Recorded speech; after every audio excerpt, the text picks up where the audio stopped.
Hello and welcome. Today is the 22nd of April 2021. This is a newsletter for cash flow options. My name is Bill. I'm filling in for Sean, who is currently ill. He is down with the flu and is suffering from pneumonia as well. Our thoughts and our prayers are with him and his family at this point, and we hope for a recovery as swiftly as possible. In the meantime, I'll be filling in on his behalf and the greater team's behalf in terms of bringing you market updates, in terms of what's happening out there, looking at some trades and seeing what the overall picture is like. Now, let us begin. And what we'll look at first is the S&P 500. Now, why is that? Because that is the overall market. That is the big picture. For all intensive purposes, it is the market. Now, we've done the opening range for the S&P 500 based on the third Friday of the month. Now, that was on the 16th of April. And you can see I've highlighted those positions right over here. If you have a good look at it, and I'll just make this a little bit bigger. There we are. So you can see that is the opening range. What happened after that? On Monday, you can see the market turned a little bit bearish and followed through. Now, last night, being Wednesday, the market came back quite aggressively and has now entered the neutral zone. So what does that mean? So what it basically is that the market will now decide in which direction it will want to go. So more than likely, we may see a little bit of consolidation, and perhaps we may see a move to the upside, a break to the upside, or to the downside. Okay, we can't force these things onto the market. The market will do what the market does. Okay, we are not in control of the market. All we can do is look at the price action and come to some form of a conclusion in terms of which direction things will be heading. So at this stage, what we can clearly see is the market is in neutral territory. Okay, it has entered neutral territory. So it is neither bullish nor is it bearish. Okay, so let's have a look at what else is happening at this stage. Let's have a look at the Nasdaq. Now, we can see that the Nasdaq initially has a head and shoulder pattern, which it hopefully will pay off right over here, about 14,350. Now, how do we get that? We used this neckline, and we did that from the point of breakout, which is just over here. My apologies, just over there. Okay, just over there. And that is the potential target on where we think this price action will potentially take us. So we are a bit bullish on this prospect at this stage. However, as I mentioned, the market is in neutral territory at this stage. There is a lot of things happening in the market right now, which you should all take into consideration. The biggest one is we are in earnings season. We are in earnings season. Over the next 24 to 48 hours, there will be some 150 plus companies that will be reporting their earnings. That's a staggering amount of companies that will be reporting their earnings in the next 2 days. Now, these will include tech companies, the financial companies like banks and credit unions. There'll also be pharmaceuticals, all sorts of companies, including companies within the consumer cyclical and the consumer defensive sector as well. So there's a lot happening during this earnings season. We also know, and just looking from an economic perspective, so this is the Nasdaq, the technology sector of the market. We can have a look at that. It's still looking okay, as you can see. Still trying to move to the upside. And again, with an aggressive move last night of just under 1% at 0.9 is quite significant. It is very, very significant. Some great moves over here. And we can see that perhaps there's a little bit of a support level just right over there. We'll see if that holds true. We'll see if it has enough momentum over the next few days to become bullish and hit our projected target of 14,350. Now, if that were to happen, obviously, the technology sector will start moving along with it. So the FANG stocks would be some of the stocks that we could potentially look at. and also semiconductors. So these are companies like Intel or Nvidia, MU, AMD. These are some of the companies that we could potentially look at from a trading perspective and see if they're moving with the Nasdaq. Okay.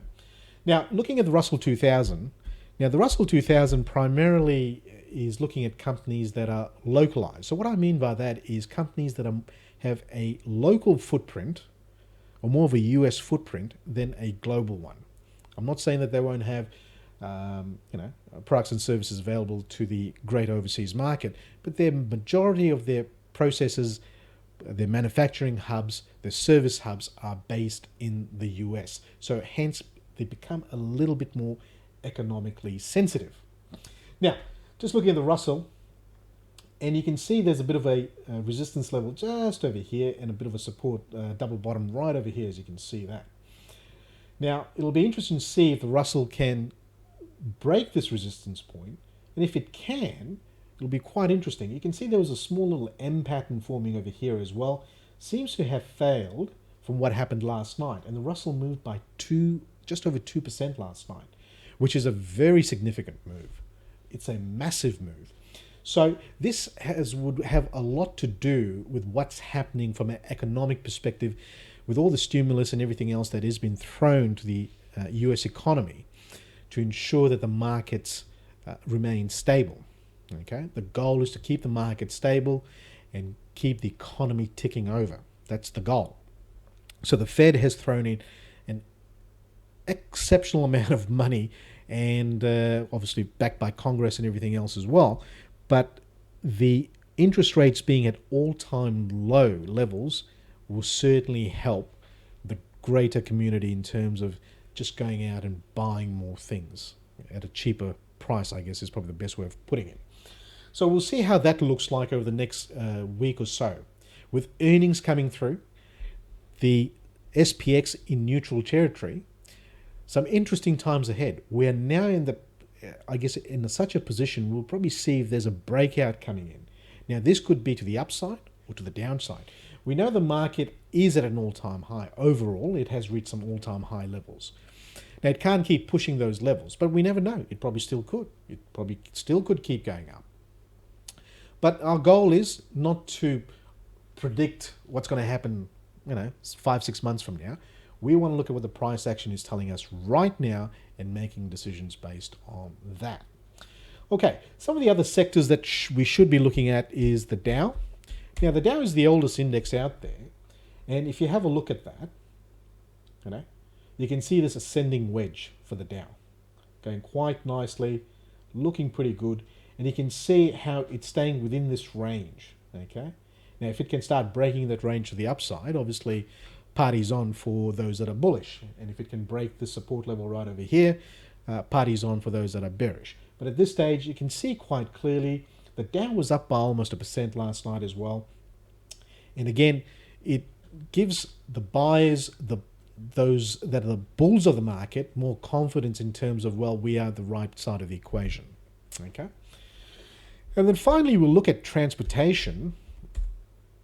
And that was up by almost 1% as well. And you can see a nice move up.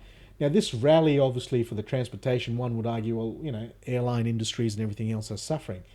Well, in some ways, yes. But also, let's not forget that with the pandemic came a new way of doing business. Couriers and all those companies like FedEx and United Parcel Services have been doing extremely well during this pandemic side of things. And even the airline stocks are recovering because the vaccine brings a cause of conclusion to the virus eventually. But that's how the market would look at it. Okay, so even the airline stocks would be a little bit bullish at this stage as well. Just to give you a bit of an example, let's just look at Delta Airlines. So you can see from lows in March of 2020, you can see how it's worked its way up quite nicely. Okay, not as good as, say, something like this one over here, which is FedEx. Look at that. From March, look at that. Okay, so just by looking at these sort of charts, we can see that market is extremely bullish. So that in itself tells us that, well, is the market going to overheat? We'll soon find out. We will find out. We will get those catalysts And the price action will tell us. The price action will tell us. It's not telling us right now, but it will tell us. Okay, so just moving on from here, as I mentioned, it is earnings season. And just to show you guys, where are we? So you can see there's about 174 stocks just coming into earnings over the next 5 days. Okay, so come Monday, Tuesday, there are about 170 plus stocks that will be reporting earnings. That's a phenomenal number. Mustn't forget there's close to 4,000 plus stocks listed on the market, and by the time they report all the earnings, it is going to be an incredible month for some people. Now, the earnings will be looked into two folds. Obviously, it's the earnings per share, and the other thing that they will be looking at is the forecast. What is the forecast going to be? Well, it's like, okay, well, you've done this, well and good. Thank you very much for your earnings per share for this quarter. But what does this look like for you guys for the next quarter? Now, to give you an example, let's look at Netflix. This is what I mean by Netflix.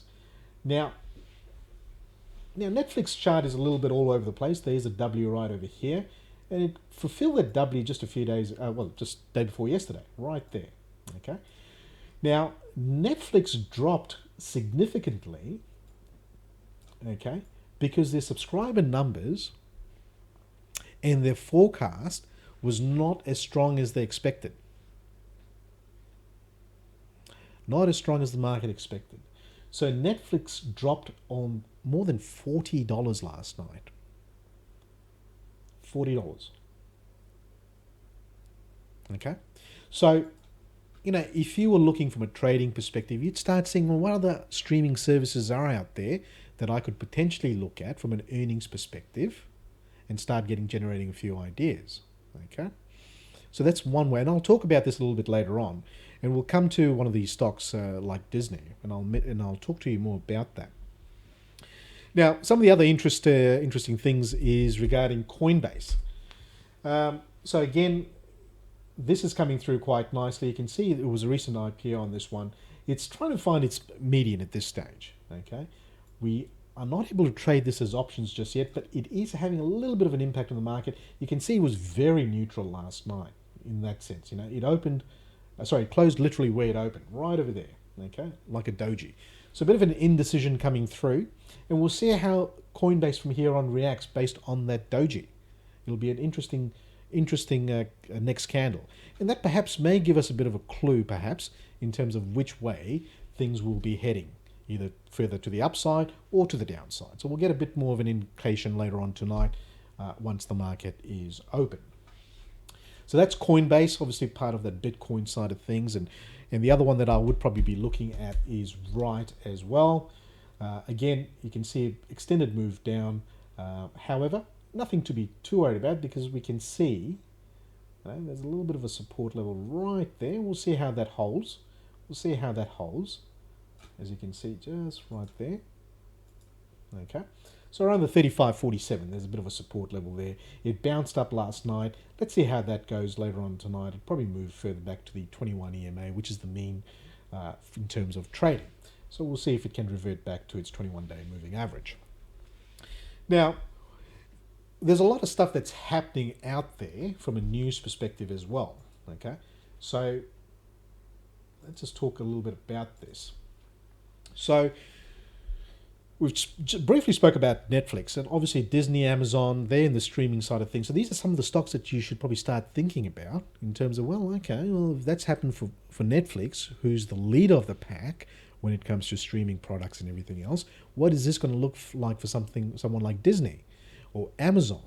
Okay, so something to think about. You're going to start looking at the bigger picture, and that will certainly put you in good stead in terms of what you should be looking at, and perhaps whether you should be trading something within that sphere as well. Okay. Apple, Google come under fire at Senate antitrust hearing. So this is a common occurrence because obviously, it comes down in terms of competition and everything else as well, and how that can stifle competition. So we'll see how that looks like, and would that have a bit of an impact on their stocks for tonight. So we'll have a bit of a close look at this later on as the day turns to weak, I guess, and we'll talk about this on our next update as well. There's more developments in Walmart is pulling plug on more robots. There's a lot of stuff happening over here. From a tech perspective, make sure you go to Wall Street Journal. It's a great website in terms of just helping you guys out in terms of what you should be looking for and what you should be. You don't need to read all the news and everything else, but what it'll do for you is it'll just start getting you in tune with the market. Okay, there are quite a few websites that you can relate to or go to, but this one's pretty good. And the stock futures pause ahead of jobless data. So what we're waiting for is economic news. So on Econoday, okay, today being Thursday, we're going to be waiting on the jobless, existing home sales, and natural gas report. So jobless and existing home sales will certainly be some form of triggers for the market, perhaps, in the sense that, well, if the jobless rate is better than expected, what's that going to look like for the market? Okay, what is that going to look like for the market? And if the housing sales are better than expected, what's that going to look like? So you can see that something along these lines will certainly give the market a little bit of a, oh yeah, everything's going okay. We've got some good results coming through. Happy days. Let's keep the party going, as it were. So we'll wait on these announcements, and we'll talk about this on our next series next week, and what transpired for the week that will become, and we'll see where the market is at that point in time. But quite interesting. Now, if you were to look at what the consensus is, make sure you click on consensus, and you can see the prior was 576,000. The consensus is 615, and this is the range. Now, if it's below that 515 or closer to that 515 number, the market's going to be very happy. The market's going to be very, very happy. If it's above that, the market might go, well, things aren't as rosy as we'd like it to be. Okay? So that's how you would read that. Okay? But right now, the report has not come out. So two main things for today that I would be focusing on is the jobless claims and the existing home sales. That'll give me a bit of an idea, does the market have further appetite to go to the upside?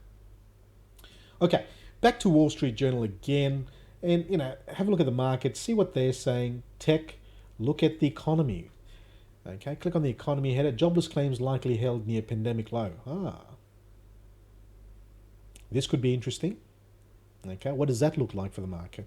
The job market is tighter than you think. Solid wage growth and unfilled opening points to much less slack after the previous recession. Okay. So you can see that perhaps some good figures and good numbers will be coming out. Okay. That could be very, very interesting. So speculation has already started prior to the report coming out.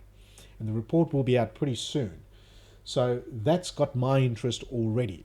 So yes, I know the market is in neutral territory. We had a look at that in the opening range. But what it might do for us is it might decide which way it may want to go for the remainder of this week until the next opening range that we do, which will be in May, the first trading day of May. So we'll see if the market is going to give us that opportunity, and we'll find out later on today once the market has opened. So that's what's happening from a news-based perspective. And as I mentioned, there's earnings. Interest rates, again, please remember that from a housing perspective, okay, interest rates being at an all-time low, what does that look like? So it means their loan servicing right now will be much cheaper, okay? The loan servicing will be much cheaper. However, that's because the interest rates are low. But if everyone gets on that bandwagon, it pushes up the property prices as well. Could that be inadvertently creating another bubble? Okay, so you can see there are layers and layers of thinking that we need to look at if we were to become astute traders. Okay, so but again, that's a little bit further from where we are right now. But it's something that we've got to start looking at and start getting a bit of an idea. When Sean has these hedge positions where he talks about having hedges and everything else, there's a reason for it. Okay, it's like planning, worst case scenario. That's my insurance ticket. Okay. So moving on, Now, what I wanted to talk to you guys about is the Fear and Greed Index. Now, Sean talks, obviously goes through the skew and everything else, and I thought I'd just show you this as well, because it's probably might help those that are probably struggling with the language and everything else, perhaps seeing it a little bit more clearly and from a visual perspective. So you can see that the Fear and Greed Index is telling us that the market is currently in greed mode, just entering the greed mode. I would say between 40 to 60 is more of a neutral zone, but it's edging over towards that greed mode, okay? And it's telling you what, obviously, the previous close was neutral. It was neutral a week ago, a neutral a month ago, and a year ago, it was quite fearful because we were coming off the pandemic downturn. How is this all made up of? Remember when Sean talks about the junk bonds? That's right there. You can see that performance, market momentum, market volatility, stock price strength, puts and call options. So just have a look at this, okay? During the last 5 trading days, the volume in put options have lagged volume in call options by 54 to 54.49% as investors make bullish bets in their portfolio. However, this is still among the highest levels of put buying seen during the last 2 years, indicating fear on the part of investors. Market uncertainty. Okay, so something like this will probably help you guys just reading this a little bit better and appreciating, well, the market, there's a greed mode there, but there's a little bit of fearfulness in the market as well. Okay, so that is going to be very, very interesting. People will always be bullish for the market because it's a natural instinct, isn't it? People see price, and the only thing they can, or most of us would think of, is I can only make money if things go up. So it's a naturally inbuilt wire. But if you're trading options, which is the best trading vehicle on the planet, you can trade on either side of the equation. You can trade when things are going up, you can trade when things are going down, or you can trade when things are going sideways as well. How beautiful is that? So from a fear and greed perspective, as I've just mentioned, so I won't go through the skew and everything else, but you can see it is at greed. And just reading further down, when we looked at the puts, the put and call option side of ratio, the overall side of sighting is that there's a bit of bearishness there as well. Okay, so let's keep that in mind. And obviously the Warren Buffett market cap side of things as well, that's around just over 200% as well, which is not healthy at all. It needs to be around the 115% side of things, but sadly it is what it is. It is what it is. Okay, it is what it is.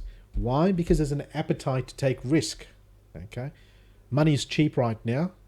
Money is cheap, so people are going out and borrowing money and buying stock as well. Just think about what I just said over there. People are borrowing money and going out and buying stock. So with $300 billion worth of these margins. Just think about that for a moment. That is showing extreme, it's like extreme greed in some ways, isn't it? Okay. So it can't, there's got to be a catalyst for this. There has to be a catalyst for this. But at this stage, we trade what we see as opposed to what we think we see. Okay. Market is still in a bullish trend. There's nothing telling us otherwise at this stage. Okay. So looking at a couple of the trades that Sean had mentioned, now he spoke about Caterpillar as a squeeze trade and gave you guys a bit of an example on what that looks like. Okay, and let me just go over here. So I'll just move those lines. Okay, so a squeeze is basically where the Bollinger Bands are inside the Kelton channel. And you can see that's beautiful. Okay, now you can see there was a breakout where the Bollinger Bands break out of these lines. Don't have to be exactly the same time, but as close as possible. And then price action starts. The price action can last between 8 to 10 candlesticks. And if you look at Caterpillar, it is still going. Okay, it is still going. From its breakout, at about 170, it is now at $230 odd. Fantastic. Fantastic. Now, obviously, he mentioned a trade Oracle. Okay. Now, Oracle is pretty much where we entered last week. Okay, so we haven't made money, we haven't lost money, but it did jump up a little bit. But we know nothing's ever going to be in a straight line. Okay, so looking good at this stage, no issues here. Okay, no issues here. That's where you would have got in last week if you were looking at this particular trade. So I've drawn that line there at 76.82, and we'll look at the progress on our next weekly update on this as well. So we'll see how this progresses as well. But you can see a beautiful one right over there. Okay. Now, there is one that I'd like to share with you, but this one hasn't broken out yet. Okay. This one has not broken out yet. So it is still in formation. This is Verizon. Okay. Now keep an eye on Verizon. So we might have to keep an eye on this for another month or two, but that's okay.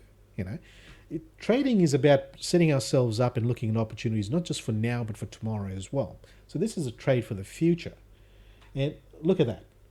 Nice consolidation happening. Beautiful looking squeeze.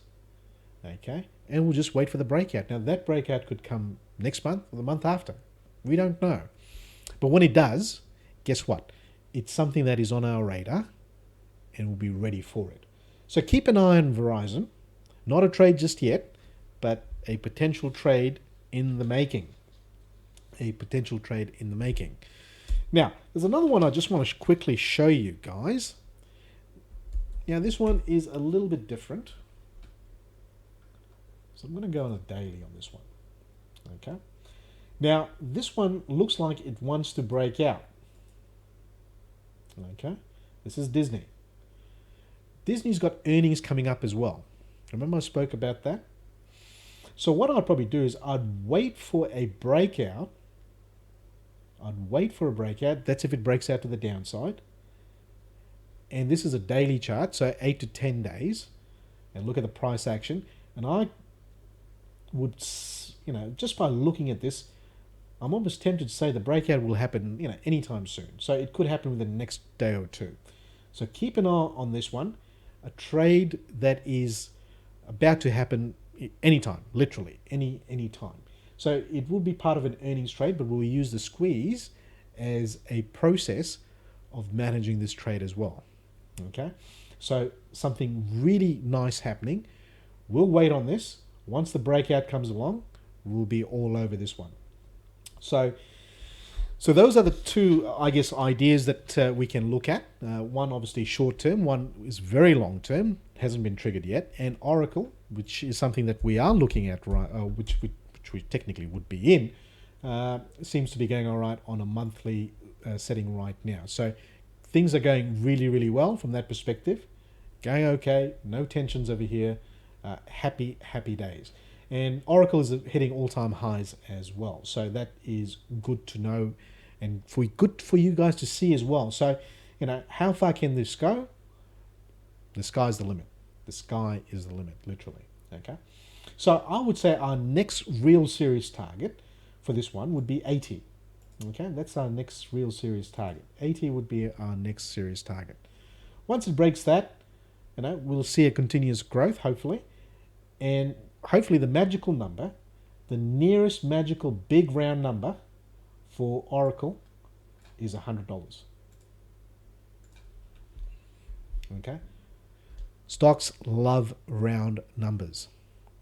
That is a magical number right there. If it can hit that or get as close to that, I think this will end up being a lovely, lovely trade indeed.